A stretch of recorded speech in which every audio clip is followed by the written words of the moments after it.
January 1945. Rechlin Test Center, Northern Germany. Luftwaffe test pilot Hans-Werner Lerche climbs into the cockpit of a captured Soviet fighter. The aircraft is small, absurdly small. It weighs less than a loaded Messerschmitt 109 by over 1,000 pounds. Its plywood rear fuselage looks almost primitive. Lerche has flown every major Allied type to reach German hands, from Spitfires to Mustangs to Thunderbolts. He starts the Klimov engine, taxis to the runway, and opens the throttle. Within minutes, he understands. This aircraft, rejected by its own government, delayed for over a year, built from wood and scraps in a bombed-out factory, is one of the 3 finest fighters he has ever flown. He will brief Reichsmarschall Goering personally. His assessment is blunt. Due to its low weight and excellent aerodynamic qualities, this aircraft possesses combat qualities at low altitudes superior to both the Bf-109 and Fw-190. The Luftwaffe has already issued a standing order to its pilots. Avoid combat below 5,000 metres with Yakovlev fighters lacking an oil cooler beneath the nose. The aircraft that prompted the most powerful air force in Europe to tell its own pilots to run away had been called unnecessary. Rejected in favour of a cheaper, easier alternative, shelved while lesser machines rolled off the production line by the thousand. This is the story of how the Yakovlev Yak-3, the lightest major fighter of the Second World War, became the deadliest dogfighter on the Eastern Front. By 1942, the Soviet Air Force was fighting with one hand tied behind its back. The opening months of Operation Barbarossa had been catastrophic. Germany destroyed an estimated 2,000 Soviet aircraft in the first 48 hours of the invasion. Most never left the ground. The fighters that survived were outclassed. The Polikarpov the First 16, a stubby biplane from the mid-1930s, was the backbone of Soviet fighter aviation. It was hopelessly obsolete against the Messerschmitt Bf-109F. Alexander Yakovlev's Yak-1, which had first flown on January 13, 1940, was the best hope for parity. It was a clean, low-wing monoplane, powered by a Klimov M105 engine, producing 1,100 horsepower. It was fast enough, manoeuvrable enough, and simple enough to build in furniture factories using wood and fabric. By 1942, Plant No. 292 in Saratov was producing roughly 250 Yak-1s per month. The Yak-7 followed as a heavier, more versatile variant. Then came the Yak-9, entering production in October 1942, eventually becoming the most produced Soviet fighter of the war at over 16,700 built. But quantity came at a cost. The Yak-1 and Yak-9 were adequate fighters. They were not dominant ones. Below 5,000 metres, where nearly all Eastern Front air combat occurred, they could match the Bf-109G in a turning fight. They could not reliably outclimb it, outrun it, or out-accelerate it.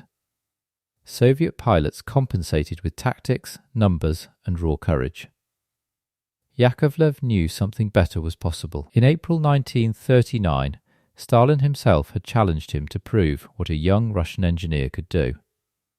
By 1942, Yakovlev held the dual title of Chief Aircraft Designer and Deputy People's Commissar of the aviation industry, a position of power unmatched by any other Soviet designer. He had a vision for a fighter stripped to absolute essentials. The Soviet leadership told him the Yak-9 was good enough. Events would force a reappraisal. The original Yak-3 had nothing to do with the famous fighter. In 1941, Yakovlev built the I-30, an all-metal alternative to the Yak-1. It featured 5 guns and flew on April 12, 1941. The second prototype crashed during flight tests and was destroyed. Then Germany invaded. Aluminum became scarce overnight. The program was abandoned. The designation sat unused. Yakovlev's answer came not from new design, but from radical subtraction. Rather than building a new aircraft, he took the existing Yak-1 and removed everything that was not essential to killing other fighters. The wing area was cut from 17.15 square metres to 14.85. The fuselage was narrowed. The oil radiator was pulled from beneath the chin and relocated into the wing roots. Plywood replaced fabric on the rear fuselage for a smoother surface. The radio antenna mast was deleted. Every modification served a single purpose: reduce weight, reduce drag. The first Yak-1M prototype flew on February 28, 1943, with test pilot Petr Stefanovsky at the controls. The results were decisive. Top speed reached 680 km per hour at 3,700 meters. Rate of climb exceeded 3,900 feet per minute. A full 360-degree turn took under 19 seconds. Stefanovsky's recommendation was unequivocal. He said the Yak-3 should replace both the Yak-1 and Yak-7 entirely, calling it the dream of all fighter pilots. State acceptance trials confirmed the prototype's promise by October 1943. Then came the delay that defines the Yak-3's story. The Klimov VK-107 engine, intended for the production aircraft, was unreliable. The fullback VK-105 PF2 produced 1,290 horsepower, adequate but less than the 1,455 of the rival Bf-109 G6's Daimler-Benz engine. More critically, Plant No. 292 could not stop building Yak-1s. Wartime production philosophy was clear: do not stop the line. 250 adequate fighters per month mattered more than a superior fighter arriving in 6 months. Duralumin remained scarce. The Yak-9 was already filling the gap. The production Yak-3 finally rolled out on March 1, 1944, powered by the VK-105 PF2. Its specifications told the story in numbers. Empty weight 2,105 kilograms, over 1,000 pounds lighter than the Bf-109 G6. Loaded weight 2,660 kilograms, barely more than half the weight of a Focke-Wulf 190A8. Top speed 655 kilometers per hour at 4,100 meters. Armament was deliberately light: one 20mm Shelved cannon firing through the propeller hub with 120 rounds, and two 12.7mm Berezin machine guns with 150 rounds each. No bombs, no rockets. This was a pure air superiority machine. It carried 40 minutes of combat fuel. It could not escort bombers. It could not strafe ground targets. It existed for one reason: to kill other fighters at low altitude. What the critics missed was the one modification that made everything else work: the relocation of the oil radiator from the chin to wing root intakes. On every other Yakovlev fighter, the Yak-1, the Yak-7, the Yak-9, a prominent oil cooler scoop hung beneath the nose. It was the single largest source of parasitic drag on the airframe. Yakovlev's team buried the oil cooler inside the wing roots, creating flush intakes that were nearly invisible from the front. The result was a clean nose profile that cut frontal drag by a measured margin sufficient to add roughly 30 km per hour to top speed without a single additional horsepower from the engine. This was not merely an engineering detail. It changed the aircraft's combat identity. The clean nose became the Yak-3's visual signature, the feature the Luftwaffe used to distinguish it from other Yakovlev types. When German command issued its order to avoid engagement below 5,000 meters, the identifying marker was specific: Yakovlev fighters lacking an oil cooler beneath the nose. The absence of a chin scoop was both the source of the Yak-3's performance advantage and the means by which the enemy learned to fear it. For the pilot, the relocated radiator meant something concrete: Soviet pilot Ivan Kozymiako later stated that the Yak-3 was the only Yak type that was better than a Messerschmitt in speed, vertical and horizontal manoeuvres, and acceleration dynamics, without reservation. Captain Roland de la Poype of the Normandie-Nemen regiment, a French volunteer unit flying with the Soviet Air Force, put it more plainly. With the Yak-3, he said, they had at last a fighter able to outclass the Focke-Wulf and Messerschmitt below 4,000 metres, where they most often had to fight.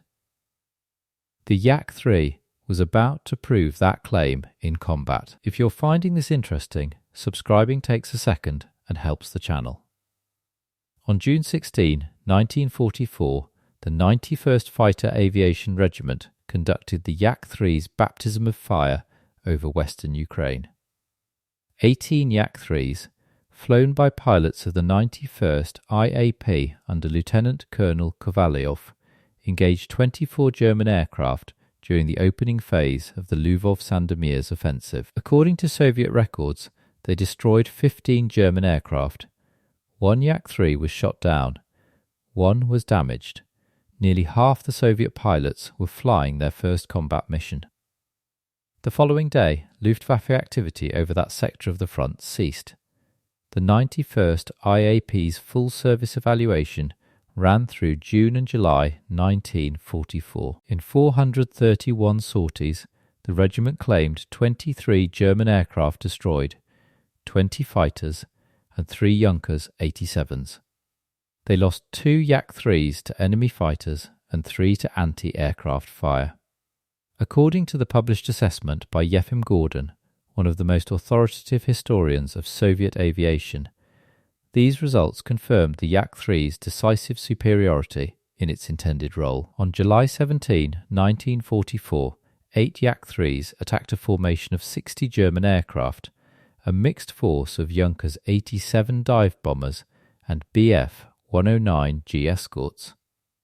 The Yak-3s destroyed 3 Junkers 87s and 4 Messerschmitts. Soviet losses were 0. The numbers told a different story from the one Western analysts expected. The most remarkable chapter belonged to the Normandy-Neman regiment, a unit of French volunteer pilots who had been fighting on the Eastern Front since 1943.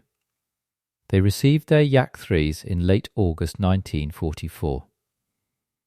On October 16, 1944, during the opening of the East Prussian campaign, Normandy-Neman pilots claimed 29 German aircraft destroyed with 0 losses. The next day, they added 12 more.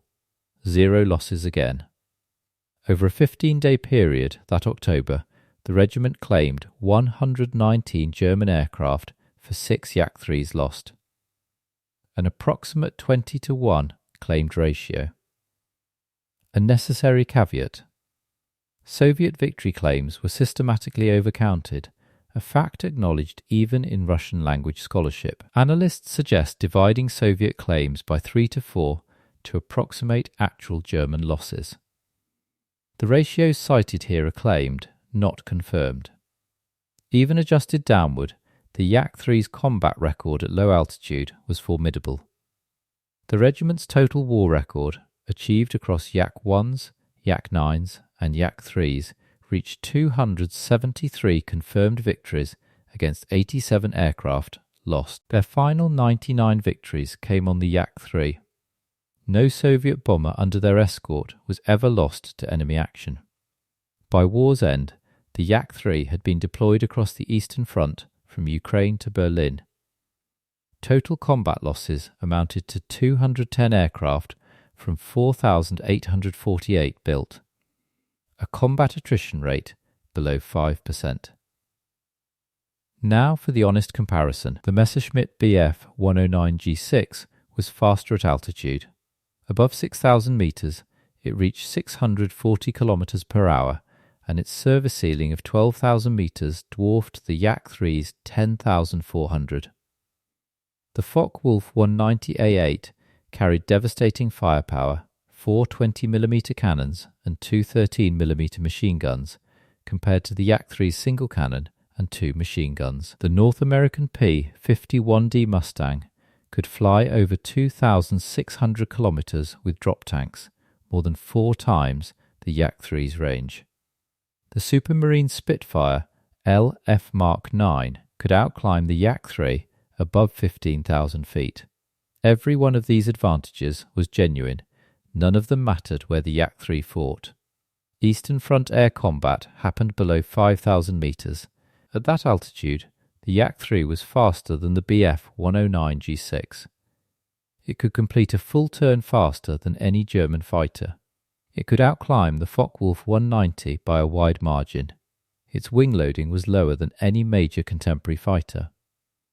Soviet pilot Sergei Kramarenko stated flatly that in the Yak-3, a pilot could get behind an FW-190's tail in one turn and shoot it down. Lieutenant General Walter Schwabeditzen of the Luftwaffe wrote in his post-war assessment that the Yak-3 was faster, more manoeuvrable, and had better climbing capabilities than both the Bf-109G and the FW-190. He noted its only inferiority was in armament. Marcel Albert, the top French ace with 23 confirmed victories and a hero of the Soviet Union, flew a Spitfire Mark 9 after the war. He later said that it did not impress him, not after having flown the Yak-3. A French combat pilot who had access to both aircraft chose the Soviet machine. That is a verdict no specification sheet can overturn. The Yak-3's range was short, its firepower was light, its plywood skin delaminated in high-speed dives, its engine overheated. It was a specialist, not a generalist, and it arrived late to a war its country was already winning. These are facts. Here is the myth that requires correction. The Yak-3 was not the most produced Soviet fighter. That distinction belongs to the Yak-9 at 16,769. The Yak-3's 4,848 is modest by Eastern Front standards. It was not a war-winning weapon of mass production. It was a precision instrument deployed for a specific tactical purpose, and it fulfilled that purpose with a combat loss rate below 5%. After the war, Stalin gifted 37 Yak-3s to the pilots of Normandie-Nemen. They flew them home to Le Bourget Airport in Paris on June 20, 1945. An estimated 100,000 people watched them land. The aircraft served in the French Air Force until spare parts ran out around 1947. Yugoslavia operated the type until the early 1950s. Today, only 2 or 3 original Yak-3s survive. The most significant sits in the Musée de l'Air et de l'Espace at Le Bourget, a Normandie-Niemen aircraft that made the flight from Moscow in 1945. Since the 1990s, the Yakovlev Bureau has produced at least 14 new-build Yak-3Ms using original tooling and plans, fitted with American Allison engines. They fly in air shows across 4 continents. 4,848 were built. 210 were lost in combat. The Luftwaffe ordered its pilots not to engage it. The highest scoring French ace of the war preferred it to the Spitfire. Not the most powerful, not the longest range, not the most heavily armed. But below 5,000 metres, where the Eastern Front was decided, nothing that flew could touch it.